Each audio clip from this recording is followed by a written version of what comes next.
You become what you surround yourself with. Energies are contagious, so choose carefully because your environment will become you.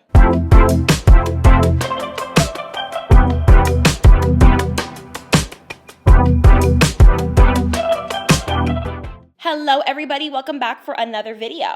Today's video is all about energy and how to manage it properly because at the end of the day, your energy is your currency. You need to be super careful with who you share your vibe with who you share your energy with. And it has a lot to do with your success, your friendships, your romantic relationships, your career, your happiness. There are so many different aspects of your life where energy being misplaced can really affect you. And we're gonna get into that today. I used to be one of those people who thought that if I was super giving when it pertained to my energy, that the world would end up rewarding me. God would reward me for giving so much of myself out. And it ended up draining me. And the truth of the matter is, when you get to a certain age, or you just go through enough things in life, you realize that mismanaging your energy is probably one of the worst things that you could really do for your life in general. You end up realizing that you're depleted, you don't really care about certain things.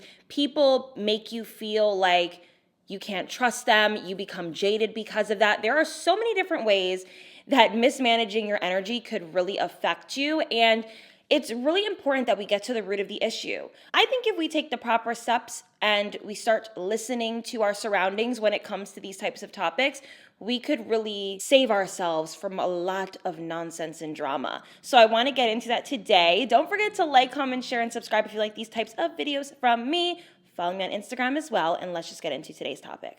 Okay, the first thing that you are doing that I would say is poor energy management, is making yourself too accessible for people. You need to stop being one of those people who everyone has access to you. For instance, there's people standing in like a general admission line at like an amusement park. And then there's the people who have like this special season passes that get to cut the line. You need to look at yourself as one of those people who people need a season pass to cut the line to see you. I know it's a weird analogy, but I want you to understand that making yourself too accessible allows for public opinion, allows for people to use you, allows for yourself to not be putting yourself first. There are so many different ways that making yourself too accessible can really hurt yourself. And it's just important that we start saying no. This is the year that we start saying no to things that don't make us feel good and make us feel like depleted at the end of the day. Obviously, I know this is more difficult for some people than others because if you're a parent, being a parent is a very selfless job. It's a very selfless lifestyle. And it's difficult to say no when it's your children, but this is your opportunity as a parent to say no to everyone else because of that. Because now you're even more depleted just being a parent in itself that you cannot make yourself accessible for others. So just kind of limit the access, mold your routines and things that you do around what works for you. So if you're someone who knows that you like to work Mondays and Wednesdays and you don't want to see anyone, you don't want to answer to anybody, you don't want to do anything, you need to just start saying, no, I can't. I have things going on, but Thursday I'm available and I can help you from like 2 to 4. How's that work for you? And if it doesn't work for them, well, bye-bye. The second way to protect your energy is to go no contact from people who do not respect you. Think about what energy means, like how it feels to have energy. And a lot of our energy is emotion-based. We are super emotional creatures as humans. And if we are in constant communication with people who don't respect us, people who don't love us, people who like to hurt us, people who like to use us, your energy is just naturally not going to be good. Because I don't care how long you've been on this earth, I don't care how tough you think you are, it still hurts. It still sucks and it still affects you. Let's just be for real. And I know that a lot of people will say like, you're going to have to build thick skin. You're going to have to just ignore it. And to a certain degree, yes, ignore certain things. But there are people that can get a little snip in our lives. Let's just be real. There's people who are holding on to dear life because they love the misery loves company type of situation. They want to be miserable and they want you to be miserable with them. Hi. I'm reinventing myself this year. I'm not being miserable with you. If you want to be miserable, go be miserable over there. I had a couple people in my life at one point who I could just tell were never going to progress forward. They did not want to be happy individuals. They wanted to talk bad about people. They wanted to sit in a corner and complain about life. And when I started tapping into my higher self, I noticed that I no longer wanted to be in rooms with people like that anymore. And as hard as it is for them to understand that you no longer want to be friends with them because of that, you gotta do it. And this also pertains to talking. So a way to protect your energy is to stop engaging in conversations that go in a negative direction, whether it's negativity, gossip, bad self-talk. A lot of people bond over adversity, bond over sadness, bond over lack of and hating others, okay? As an adult who is extremely fair and kind, I will not become friends with somebody because they're an enemy to my enemy. You're no friend to me. I don't care. I literally live in my own life, and I feel like a lot of miserable people will become friends with your enemy because they're your enemy too. That is a different type of world that I will never be a part of. I do not like engaging in gossip, especially mean, hurtful, non-productive gossip. Like if me and my best friends are gonna gossip, it's gonna be about like housewives or something like that. It's not gonna be about people that we were friends with at one point or people that we, don't like and just continuously have these bad conversations. Think about it. You become what you surround yourself with, and a lot of the things that come out of our mouths are a huge projection of how we feel about our lives. So if we're always speaking negatively, if we're always talking bad about other people, if we like to make fun of other people, it's usually a reflection of how you feel about yourself. I was telling my mom this the other day on the phone. I said, I feel like I genuinely don't care about other people's lives and situations because I'm in a good place.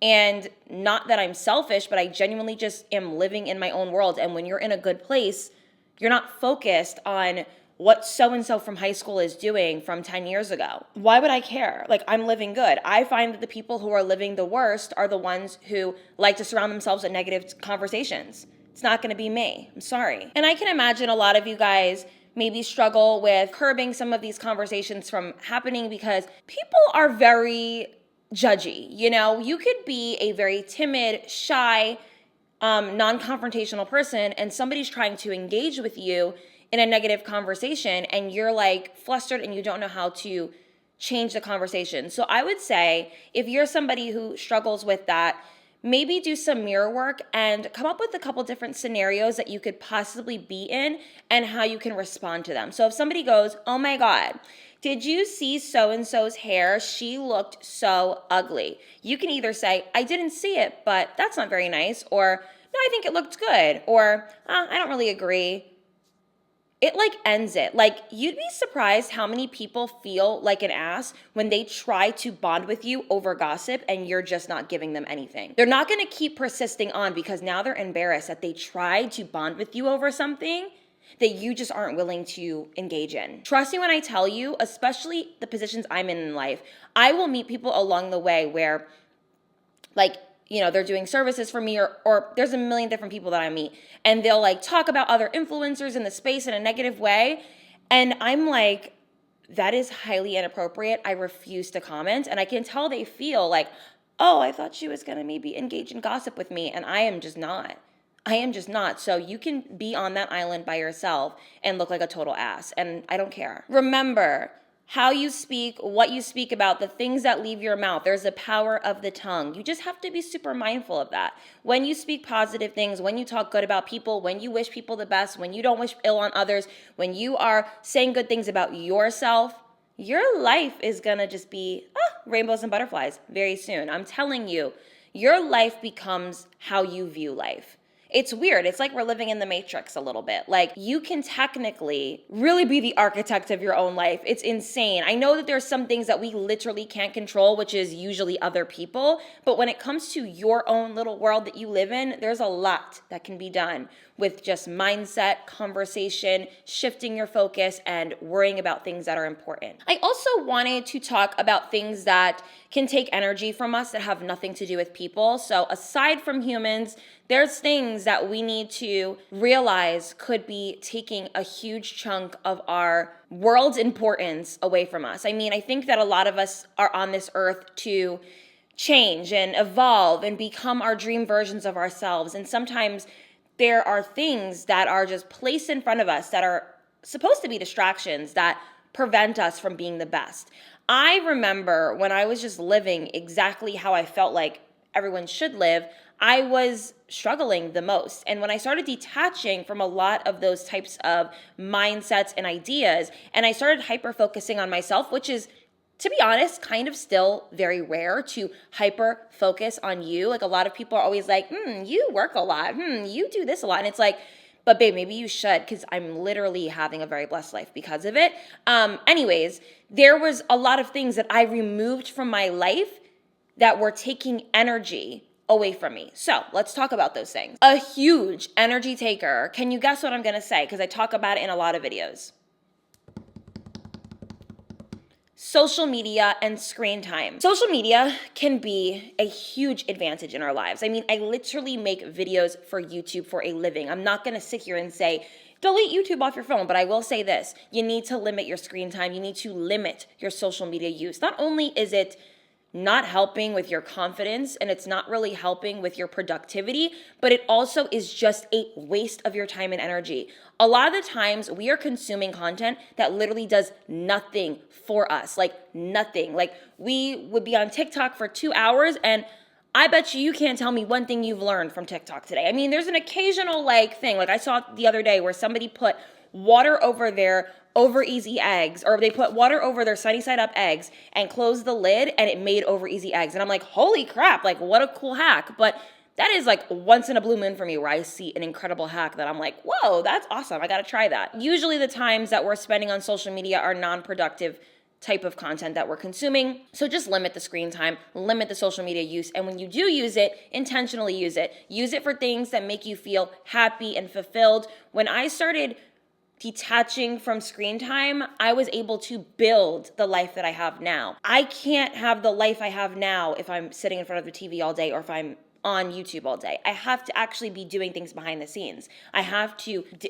completely detach from that life. So I now know that I need to create time in my life where I can have that healthy balance. But this is a huge energy taker, so please make note of it. Another huge energy taker is being without rest. Sleep and rest are crucial to us being our best versions of ourselves. I think a lot of people swear up and down that if they are up all day and they are, constantly doing things, that they're just winning in life. No, you need to rest. Like, you cannot be the best version of yourself without rest, okay? Another thing is dehydration. This can make your health be bad. This can put you in depression. I know that not having enough water, there's a lot of different things that not having enough water can do to our bodies, our minds, and our soul. So make sure that you're not dehydrated and just really pay attention to your body, listen to it, and fuel it with things that make you feel good. So obviously another huge energy taker is like too much sugar, too much salt, too much of anything. Just don't. And another huge energy taker from me, at least, was clutter and mess. I find that when I'm in a messy place in my life, like my house is a mess, my life is a mess, and everything's a mess, and it ends up making me not productive. I don't get things done. So keeping a tidy house, keeping a tidy workbook, and making sure that I have my schedule organized is what makes my life go round perfect. And I want to talk about some energy givers if you want to start implementing this into your life. So obviously sunlight is a huge energy giver, which is why a lot of us go through seasonal depression in the winter if you live in colder climate states or countries, because we don't have enough sunlight. So make sure that you're taking your vitamin D so that you can supplement for that and just kind of boost your energy and mood a little bit better. Also, a huge energy giver is walking or exercise. I know that when I stop exercising, I feel the worst. So I like to make sure that exercise is a huge part of my life and something that I can never do without, even if it's just a walk with my dogs. I don't have to go crazy, but I have to make sure that I'm moving my body at all times. Meditation is a huge energy giver. I know that it helps a lot of people, and I hear so many different motivational speakers and successful entrepreneurs say that meditation is a part of their daily routine. So it must be something magical if all of these successful people are doing it. Healthy friends and family members are also energy givers. Having healthy people in your life boost your entire mood. It makes life worth living.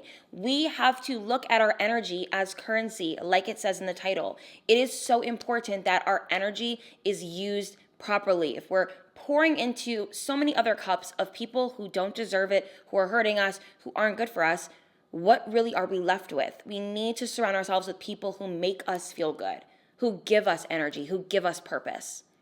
And lastly, a huge energy giver that I strongly suggest you get into is creative outlets. Especially now as an adult, I find that I need to do things for me, solely for me, that has nothing to do with work, has nothing to do with like money. It's just a Haley thing. It's just a creative thing that I love. So I love to paint. I'm going to start taking tennis lessons this year, which I think will be amazing for me. And I love doing like my hair and makeup. There's so many different things that you can do creatively that will just make you feel good. And you have to just tap into that and kind of go back into your inner child and say, okay, what is something that just gave me pure happiness prior to being a working adult who has so many responsibilities? Get into that. And lastly, I want to say that scheduling time alone in your life will be a huge energy giver. I find that the people who are the most depleted are those who have to constantly be with others. They are going out to work, coming home, calling somebody, then they're going out and talking to somebody. And it's like a daily routine of just constantly needing to see people to feel good. You need to tap into your alone time. You can never truly be happy if you can't be happy alone. I do believe that. And I'm, not saying like if you have a boyfriend right now, break up with him. No. What I'm saying is create alone time for yourself and get to know yourself better. It is so crucial and important to get to know who you are, what you love, what you enjoy, even if it's just sitting on the couch, looking out the window. I have like these massive windows here, and I'll sometimes sit on my couch and just look out and just be grateful and happy that I'm alive and healthy and well, and I'll journal. And it's just the best way to get to know you and be your own best friend.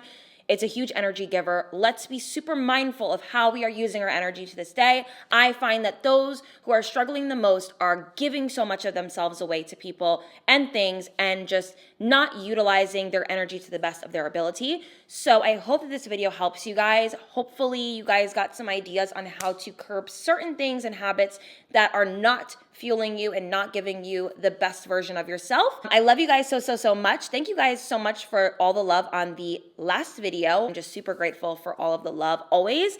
And I will see you guys soon. Have a beautiful rest of your week. Mwah.